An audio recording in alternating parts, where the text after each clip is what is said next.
Hello മച്ചാമാരെ, എല്ലാവർക്കും best വേൾഡിലേക്ക് സ്വാഗതം. സോ ഞാൻ ഇറ്റ്സ് മീ അബ്സു. നമ്മൾ ഒരുപാട് ടീമിന്റെ തിരിച്ചടിയും കാര്യങ്ങളൊക്കെ എടുത്ത് നോക്കിയായിരുന്നു. ഇപ്പൊ ചെന്നൈയുടെ കേസ് എടുത്ത് കഴിഞ്ഞാൽ കോൺവേ, അതുപോലെ ഡ്യൂബെ, പിന്നെ പതിനാന് മുകേഷ്, അങ്ങനത്തെ പ്ലേയേഴ്സ് പരിക്കേറ്റ് കേസും ഇങ്ങനത്തെ കാര്യങ്ങളൊക്കെ നമ്മൾ സംസാരിച്ചു. ഡൽഹിന്റെ കേസ് എടുത്ത് നോക്കി കഴിഞ്ഞാൽ ബ്രൂക്ക് ടീമിൽ നിന്ന് പിന്മാറിയത്, അതുപോലെ പല കാര്യങ്ങളും നമ്മൾ നോക്കിയായിരുന്നു.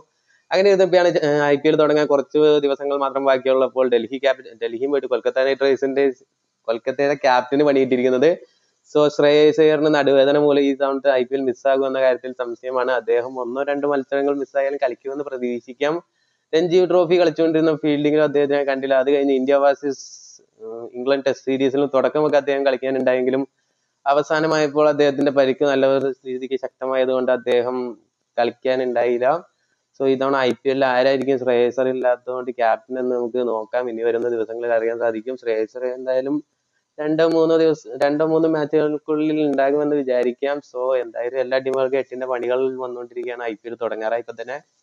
എന്തായാലും ഇങ്ങനത്തെ പുതിയ പുതിയ IPL ന്യൂസും അതുപോലെ കാര്യങ്ങളൊക്കെ നിങ്ങളുടെ മുന്നിലേക്ക് എത്തിക്കുന്നതാണ്. സോ വീഡിയോ ഇഷ്ടപ്പെട്ടാൽ ലൈക്ക് ചെയ്യുക, ഷെയർ ചെയ്യുക, സബ്സ്ക്രൈബ് ചെയ്യുക. ഇന്നത്തെ വീഡിയോ ഇത്രയുള്ളൂ.